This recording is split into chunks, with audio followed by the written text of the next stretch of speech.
Donald Trump world ఆర్డర్ను తన ఇష్టారాజ్యంగా మార్చుకోవాలనుకుంటున్నాడు అందరికీ తెలుసు.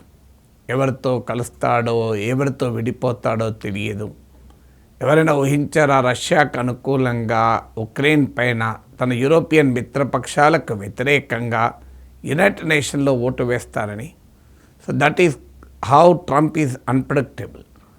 ఇప్పుడు ట్రంప్ వరల్డ్ వ్యూ గురించి ఇంటర్నేషనల్ మీడియాలో ఒక ఆసక్తికరమైన కథనం వస్తుంది. పొలిటికో వారు ప్రచురించినటువంటి కథనం ఇది. ఇటీవల అమెరికా నేషనల్ సెక్యూరిటీ స్ట్రాటజీ, తన జాతీయ భద్రతా వ్యూహం ఏంటి అని అమెరికా ఫారెన్ పాలసీ పర్స్పెక్టివ్ను ప్రవేశపెట్టారు. సో ఈ పర్స్పెక్టివ్ వాస్తవంగా లాంగర్ వర్షన్లో అది పబ్లిష్ కాలేదు. దాని తర్వాత బ్రీఫ్ చేసి రిలీజ్ చేశారు అన్నది ఈ వార్త సారాంశం. కోర్స్ అమెరికా అధికారికంగా దీన్ని ధృవీకరించలేదు.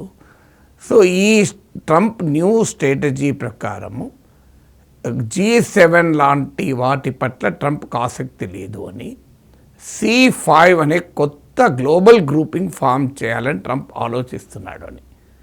ఈ C5 అంటే కోర్ 5. ఇప్పటికే మనకు P5 ఉంది, పర్మనెంట్ 5 అని. అందులో united states, USA, China, Russia, UK, France, ఇది యునైటెడ్ నేషన్స్లోనే 5 శాశ్వత సభ్య దేశాలు P5 అంటారు. G7 ఏమో అమెరికా నాయకత్వంని గ్రూప్ ఆఫ్ ఇండస్ట్రియలైజ్ కంట్రీస్. ఇప్పుడు ఈ C5 ఏంటంటే కోర్ 5 అని. ఇంట్రెస్టింగ్ ఏంటంటే ఇందులో America, China, Russia, Japan, India, ఈ 5 దేశాలను కలిపి ఒక కోర్ గ్రూప్గా ఫామ్ అయ్యి ప్రపంచంలో ఎప్పటికప్పుడు వస్తున్న కొత్త కొత్త పరిణామాలని, ఇష్యూస్ను ఈ కోర్ 5 చర్చించాలి, సమ్మిట్ మీటింగ్లు పెట్టుకోవాలి, డిస్కస్ చేయాలి అన్నది ట్రంపియన్ వరల్డ్ వ్యూ అని ఈ పొలిటికో కథనం సారాంశం. సో ఆసక్తికరమైన అంశం ఏంటంటే ఇందులో ఉన్న కూటమి దేశాలు America, China, Russia, Japan, India. Course భారతదేశం ఇంక్లూడ్ అయినందుకు మనకు సంతోషము. కానీ మరి ఇది నిజమా? ట్రంప్ ఇలా ఆలోచిస్తాడా? అమెరికా అధికారికంగా C5 అనేది పెట్టాలనుకుంటుందా? ఇవన్నీ ఇప్పటికైతే issues of speculation. G7, G20 లాంటి వ్యవస్థలు ఇప్పటికే ఉన్నాయి. G7 అమెరికా నాయకత్వాన్ని group of industrialize western powers. దీనికి ప్రాతిపదిక they should be rich countries and they should be American type democracies. America అంగీకరించేటువంటి ప్రజాస్వామిక దేశాలు అయి ఉండాలి, సంపన్న దేశాలు ఉండాలి.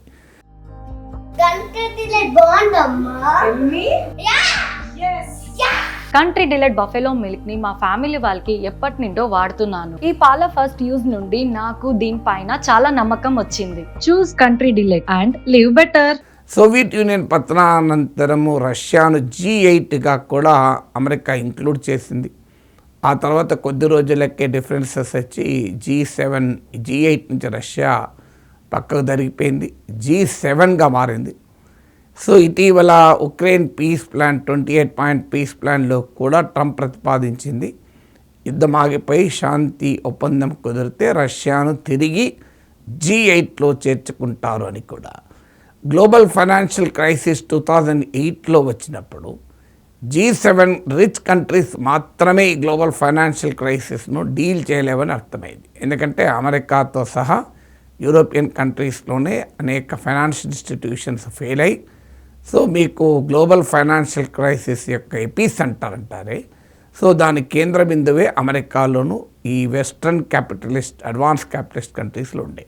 అందుకొరకు అలా కాదు, ఎమర్జింగ్ ఎకానమీస్ కూడా కలుపుకోవాలి అని G20 ఫామ్ అయింది. అలా ఫామ్ అయిన G20లో India, Brazil, south Africa, Russia, ఇలా చాలా కంట్రీస్ ఇందులో భాగమైన, సౌత్ కొరియా. సో ఇప్పుడు G7, G20 కాకుండా C5 అని ట్రంప్ ఆలోచించడానికి ఉన్న ప్రాతిపదిక ఏంటి? సో ఇందులో మీరు గమనిస్తే యూరప్ లేదు. సో ఇది ట్రంప్ మొదటి నుంచి కూడా యూరప్ను చాలా విలువ తక్కువ చేసి మాట్లాడుతున్నాడు. ఒక రకంగా డినిగ్రేట్ చేసి, తృణీకరించి మాట్లాడుతున్నాడు. JD Vance అయితే యూరప్కి వెళ్ళి యూరప్నే క్లాస్ పీక్ వచ్చాడు. ట్రంప్ భావన ఏంటంటే Europe has lost its relevance అని. అందువల్ల దానికి ఎకనామిక్ సిగ్నిఫికెన్స్ లేదు. పొలిటికల్ సిగ్నిఫికెన్స్ లేదు అని. ఈవెన్ ఉక్రెయిన్ వార్ విషయంలో కూడా ట్రంప్ యూరప్ పట్ల అనుసరిస్తున్న వైఖరి చూసాం.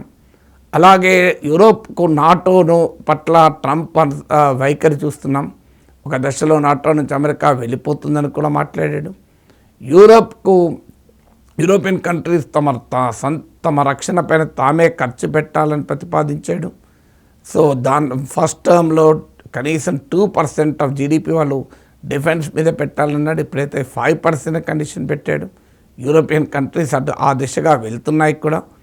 అంటే ఈ సెకండ్ వరల్డ్ వార్ తర్వాత ఒక డిఫైనింగ్ గ్లోబల్ ఆర్డర్లో ఒక డిఫైనింగ్ పార్ట్నర్షిప్గా ఉన్న ట్రాన్స్ అట్లాంటిక్ అలియన్స్ను ఆల్రెడీ ట్రంప్ బ్రేక్ చేశాడు.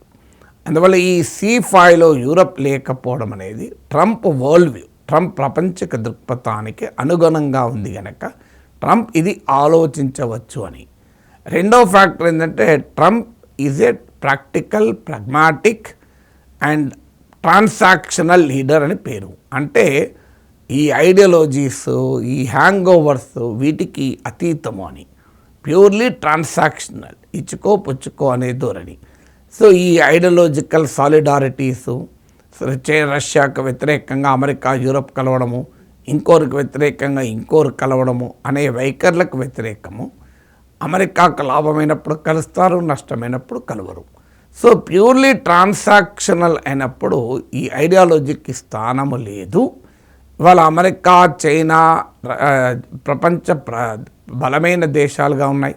చైనాకు అనుకూలంగా రష్యా ఉంది, అమెరికాకు అనుకూలంగా జపాన్ ఉంది, చైనాకు కౌంటర్ వెయిట్గా ఇండియా, జపాన్ ఉంది. అందువల్ల ప్రపంచంలో వచ్చే ఇష్యూస్ను చర్చించటానికి ఐడియాలజికల్ అలైస్ కాదు కావాల్సింది, ఆ సమస్యల్ని పరిష్కరించడానికి ఎవరు ఉపయోగపడితే వాళ్ళతో మాట్లాడాలి అని.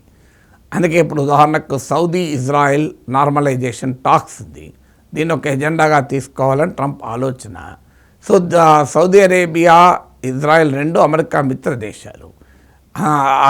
కానీ ఇటీవల చైనా, సౌదీ అరేబియా మధ్య రిలేషన్స్ పెరుగుతున్నాయి.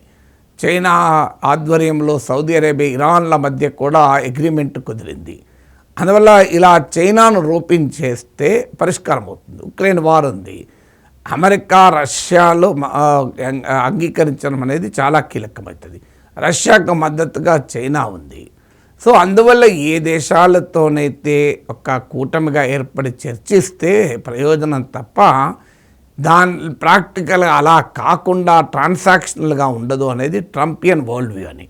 అందుకు తగ్గట్టుగా ఈ కూటమి ఉంది. America the nations who matter, ఏదో అందరినీ కలుపుకొని పోతే లాభం ఏంటి? ఇప్పుడు ఉదాహరణకు అమెరికా ఒక నిర్ణయం తీసుకుంది, అభ్యంతరం చెప్పే దేశాలు ఏంటి?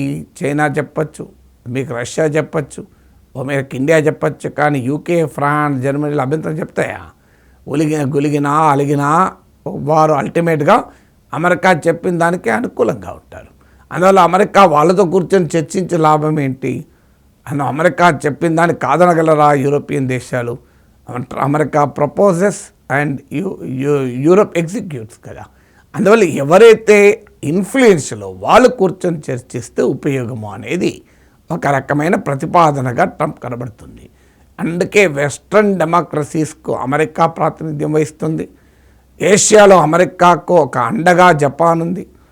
అలాగే అమెరికాకు ప్రత్యామ్నాయమైన కూటమిగా రష్యా, చైనా ఉంది.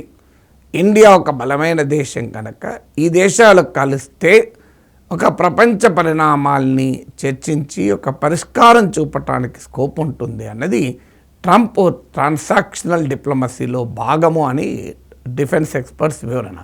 బట్ స్టిల్ ఇంతకుముందు చెప్పినట్లు నోబడి నోస్. ఇక్కడ ఈ కోర్ 5కు ప్రాతిపదిక లేదు. ఇప్పుడు G7 అంటే ఒక ప్రాతిపదిక ఉంది, మీకు G8 అంటే, మీకు G20 అంటే ఒక ప్రాతిపదిక ఉంది. కానీ ఇప్పుడు అయితే ప్రపంచంలో కూటముల కొరత ఏమీ లేదు. అలా పరస్పర విరుద్ధ కూటములు కూడా ఉంటాయి. ఇప్పుడు భారతదేశం చైనాకు వ్యతిరేకంగా అమెరికా నాయకత్వంలో క్వాడ్లో ఉన్నాం, US, జపాన్, ఆస్ట్రేలియా, ఇండియా. కానీ అదే సమయంలో చైనాతో కలిసి బ్రిక్స్లో ఉన్నాం. Brazil, Russia, India, China, south ఆఫ్రికాతో ఏర్పడి ఇతర దేశాలను కూడా కలుపుకుంది. అలాగే షాంఘై కోఆపరేషన్ ఆర్గనైజేషన్లో ఉన్నాం. సో ఇలా భిన్నమైనటువంటి కూటమిలో కూడా ఉంటారు. చైనాకు వ్యతిరేక కూటమిలో ఉన్నాం, చైనాతో కలిసి కూడా కూటమిలో ఉన్నాం. అందువల్ల ప్రపంచంలో ఇంకో కూటమి ఏర్పడితే ఆశ్చర్యం లేదు. ఇది కూటమి కూడా కాదు, ఇట్స్ ఎ గ్రూప్ అంటున్నారు. సో ఇట్స్ నాట్ ఈవెన్ ఒక అలియన్సో బ్లాకో మిలిటరీ బ్లాకో ఎకనామిక్ బ్లాకో కాదు, it is essentially a group. So అలా C5 is a more practical grouping than G7 అనేది ట్రంప్ ఆలోచన అని. ఒకటి మాత్రం నిజం, ట్రంప్ ఎగ్జిస్టింగ్ ఇంటర్నేషనల్ ఆర్డర్ను డీప్గా ఇన్ఫ్లుయెన్స్ చేస్తున్నాడు, డిస్టర్బ్ చేస్తున్నాడు, అమెరికా ఫస్ట్ పాలసీలో భాగంగా చూస్తున్నాడు. కనుక we cannot totally rule out the possibility Trump ప్రతిపాదిస్తున్నాడు ఇలాంటి C5 అన్న వార్తను మనం కంప్లీట్గా కొట్టిపారేయలేం.